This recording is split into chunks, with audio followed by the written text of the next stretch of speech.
So if you guys want to follow me on Instagram, it's do better_fitness, and that's for my work one, and our car one is watch_German_cars. Formerly known as Twitter, now called X. We are called Benz and Beyond. For Facebook, we have three groups. One is called Watch German Cars, just like our Instagram page. The other one is the world of electric vehicles with tips and tricks plus maintenance. And the last one is Mercedes-Benz fans with videos and repairs and how we can help people with reviews. Okay, so our referral code for Instaval charging, this will get you £5 off your charge, is small e, big Q, big P, big Q, and small p. So welcome to my video, guys. So today I'm going to be talking about the EQE sedan. I'm going to show you a little bit about the 300, the 350 Plus, and the 53 AMG. To this you should basically know the differences, and I'll help you decide which one overall is better for your particular needs. And I'll tell you which one we pick for our particular needs as well. So to be honest, they all drive very nice. They're very comfortable. I'm mostly going to be looking at premium plus, but you can get a base one. I don't recommend it, but you can. It's up to you and your budget. So I do on purpose drive my EQC just before I drive it in these, and I did long term borrow them as well. I borrowed them from my friend's company. They luckily had all three of these vehicles, so I would just swap out one of our vehicles for one of their vehicles, and I would keep it so I'd get a very good opinion on the differences. So it's very quiet, and this is EQE 300.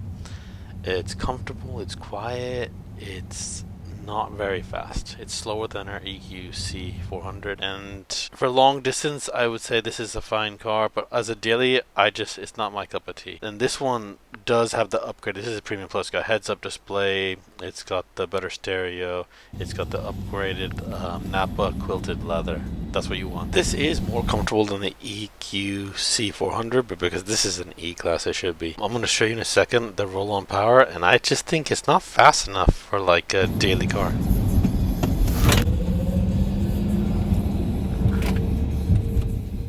So from 30 to a little bit over 40, that was almost 6 seconds. That's too slow for me. Screen looks nice. It's got the amazing HEPA filter. The trunk is going to be the same in all of them. It's just too slow for me. I think if you were going to spend the money, and these are expensive, I would say honestly the battery's smaller in the 300. I would say go for at least the 350 plus. That way at least you're going to get the range. All the vehicles are going to be similar, and with the Premium Plus you get all this stuff. You get the HEPA filters, you get the better quilted leather, and you want the quilted leather. The standard seats, I find them itchy.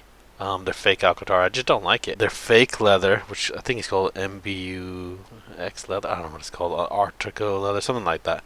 It's just, on a long distance, it's not comfortable. I just don't like it. I'm used to always having leather seats, and I've always had Napa, or I've had the Murano leather with Audis, and I'm just used to it. I like that comfortable seat. In a long distance, I can really tell the difference. If this is a city car, it doesn't make as much difference. You're not in it long enough. But if you go in a distance, you want comfy seats. So you can see, I always pick the quilted seats. I actually ordered this car for my friend.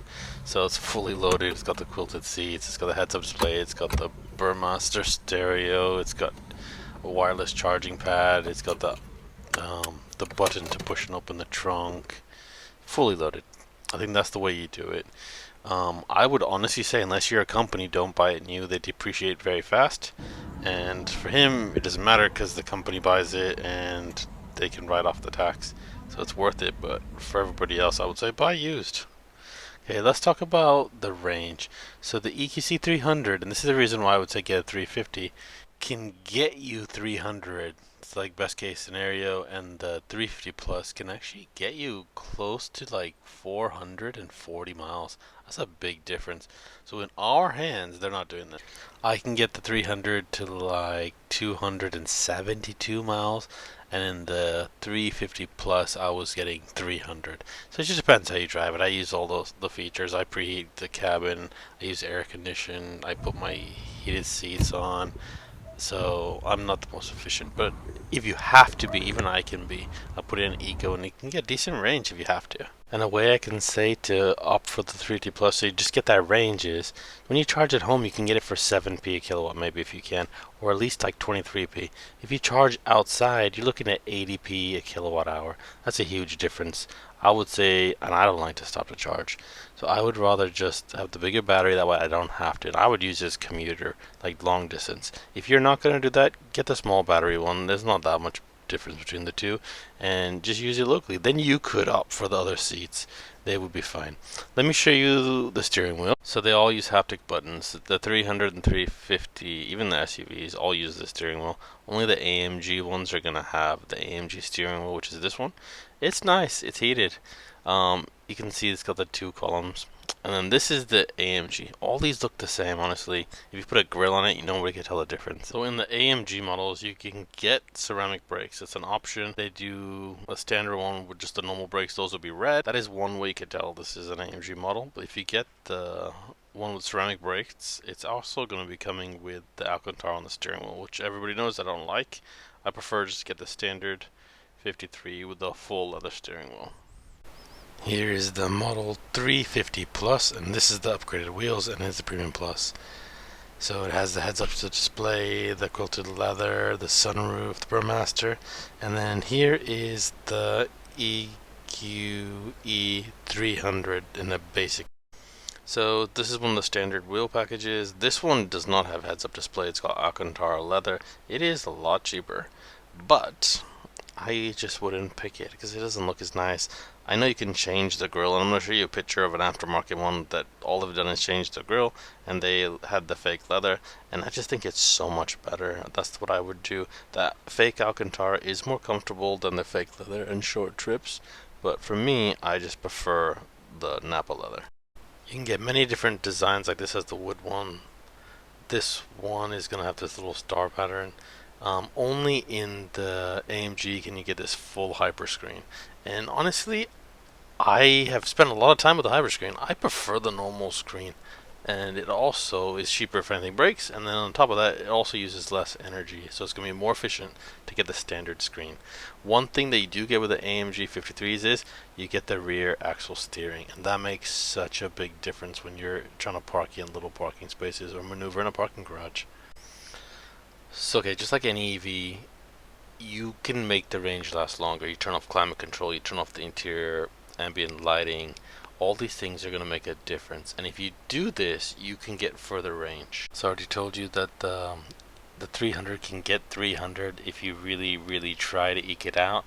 The 350 Plus can get you 440, and the EQ E53 AMG can get you 360 if you're really trying. But realistically, it's going to be 325 maybe, and then the 350 Plus is going to be like just a little bit over 300. This is the big difference. The roll-on power is amazing in the AMG. So if you're like me, the roll-on power is really important to you because a lot of people just cut you off and or don't let you in, and the roll-on power is what you're going to notice day to day. So for me, the efficiency being what it was, it's fine. I went for the AMG 53, and I was fortunate enough to buy it from my friend who was getting rid of it. So I got it for a good deal, and then I've kept it for like 7 months now, and I'm gonna get rid of it too because now they're coming out with cars that can charge even faster. So ours is blue. I wouldn't have picked blue, but it looks really good.